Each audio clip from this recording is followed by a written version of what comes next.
Hey guys, how's it going? Welcome to yet another bet prediction video. My name is Freak, and I'm back, baby! Sorry about the hiatus, I had to deal with a lot of personal shit in my life. There are going to be some breaks in between some videos because shit gets busy, and I'm a busy person. So I'm sorry if I don't make videos, but videos do take a lot of time to make. Please don't be too mad with me. In this match, we're going to be analyzing NiP versus LDLC. I swear to God, I feel like I've analyzed this match like 700 times already, but here I am doing another one. Let's get straight to it. On HLTV, the odds are currently 53 to 47 as of this recording. No CSGO Lounge odds just yet because I jumped the gun and decided to record well before they've announced any kind of betting for that match there. Why are the odds 53-47? Let's have a look. Looking at the lineups, this is the new LDLC. We have Shox, NBK, Smithy, Happy, and Kiyoshima. Smithy, personally, I'm not very happy with, and I'm not going to get into the details about it here, but if you've been following the scene, you know why Smithy is not a very popular person right now. NiP's lineup: Forest, Get Right, Exist, Fiflaren, and Freiburg. Fiflaren, I highlighted in a previous video of him having been in a slump. I'm happy to announce that he is over that slump. If you look at NiP's recent games, he isn't bottom fragging. He's actually doing quite well. It's just a classic case of class being permanent, form is temporary.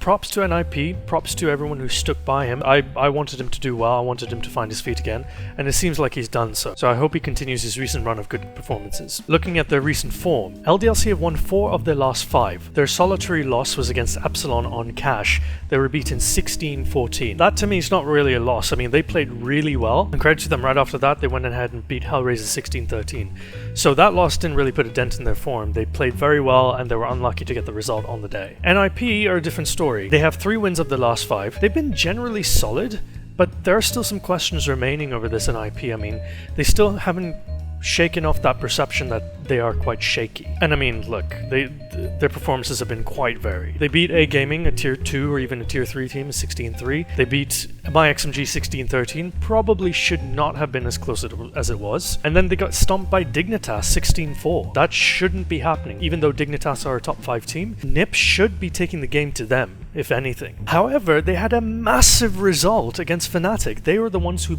ended Fnatic's, I think it was 13 or 14 game winning streak, and they beat them 16-12 on Inferno, on Fnatic's home map. They should just rename that map DE Fnatic, because that is how good they are on that map. So NiP are still there, they're still around, they're not out of it, they're not over and done with, they're not over the hill. They're still a very capable team, although it still remains to be seen what kind of team is going to show up during this match. However, they go into this match having won 2 in a row, so that bodes well for their form. Looking at their head-to-head, the last time these two teams met was exactly a week ago, and LDLC came out on top on both matches. They won 2-0 in that best of 3 against NiP. Both of those matches were pretty close. It was 16-12 on Inferno and then 16-14 on Dust 2. I really don't know what to take from that. I mean, unfortunately I didn't get a chance to see the game or the demo. If anything, looking at the result and looking at how the players played, I'd say that's not really much to look into in terms of dictating of how this match is going to go, because number one, this is a best of 1, not a best of 3, so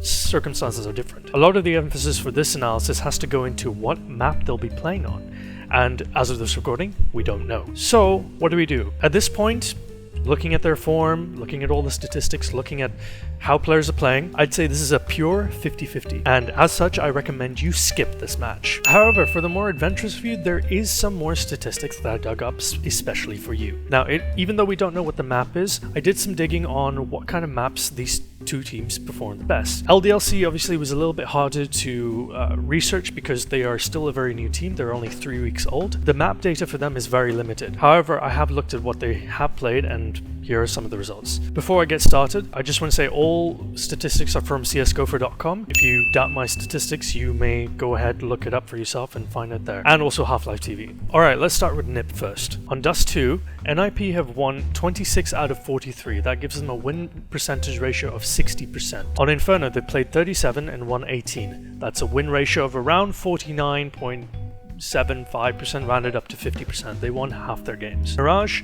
they've only played that map 3 times, which is surprising given how long their lineup's been around for. But they've won 2 out of the 3 times, 67% win. That's not reliable statistics. Nuke is NiP territory, everybody knows that. 16 wins out of 20 games, 84% win ratio. LDLC won't touch them if the map is Nuke. Season, 0 wins out of 2 matches. Again, not very reliable, but they haven't won. Train, they have 7 out of 11 matches won, 63% win, although they haven't played this map since before Cologne, back in June. Cash, 7 wins out of 12 matches, 58% win ratio. Cobble, 3 out of 4 wins, 75% win ratio. However, Cobble hasn't really been in the rotation for quite some time. We haven't really been seeing it that much. Overpass, NiP are the current kings of Overpass, even though it's a new map to the rotation. They have played it 5 times and won 4 of those times. Famously, they beat Fnatic at ESL1 Cologne to take the title on Overpass. That's an 80% win ratio. Now, moving on to LDLC.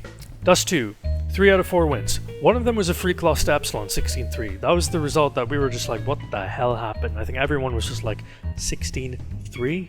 Really? Inferno, 3 out of 4 wins. Their solitary loss was only their 3rd game as new LDLC, and that was to NiP. So it's understandable that they were shaky. All in all, I'd say Inferno is a pretty strong map for them. Mirage, they haven't played. Nuke, haven't played. Train, haven't played. Season, haven't played. Cash, 2 out of 4 wins. 50% win ratio, although one of those losses was against Epsilon. A very, very close game, 16-14. They were just simply unlucky to not come away with the victory. Cobble haven't played yet, Overpass they haven't played yet. It's hard to say that LDLC are going to do stellar on any kind of map because, again, the map statistics aren't that great. However, NiP is no better than a 50-50 or a 58-42 situation with a lot of these maps. Out of all these statistics, the only definite thing you can say is that NiP's strongest maps are Nuke and Overpass. LDLC maps, I would say Inferno, Dust 2, and Cash. Incidentally, those are the only 3 maps they've played since they became a new team. Like I said, because it's a pure 50-50 and we don't know the map until after the game starts playing, or in some cases SLT will release the map selection 30 minutes prior to the match, my recommendation is you skip this match and just enjoy it.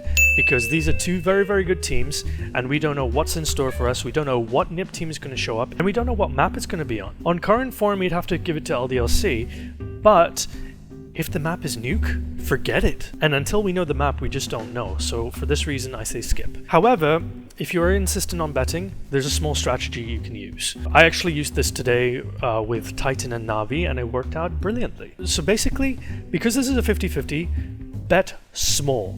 5 to 15% of your inventory value. And bet now. Bet, even though it's like 19 hours or 16 hours to the match, it's always important that you lock in your bets early because anywhere between 6 hours before the match or 3 hours before the match, it gets very, very hard to lock in your bet because a lot of people are spamming the refresh button, trying to get into a betting queue, and it's very hard to get through unless you've donated to CSGO Lounge and you have dedicated bots for yourself. Bet small, and once we know the map, if we know the map, prior to the game actually starting, then switch your bet accordingly. Check HLTV an hour before and half an hour before. If the map has been revealed, based on the current statistics and your own knowledge and your own information and your own judgment, select a side. If the map hasn't been revealed, and if the map isn't one of Dust 2, Cash, Inferno, Nuke, or Overpass, which you can definitively use to pick a side, then I say flip a coin and hope for the best, because this is a pure 50-50 otherwise. That's it for this video. Thank you so much for watching. If you liked this video, please leave a like, subscribe, and comment below. Tell me what you liked, tell me what I did wrong. Any and all information and criticism is very, very welcome. Guys, please remember there is a subscriber giveaway going on. Once we hit 2,500 subscribers, I will be giving away a $10 skin. Obviously, I'll make a separate video outlining the details of the raffle at a later point, but before that,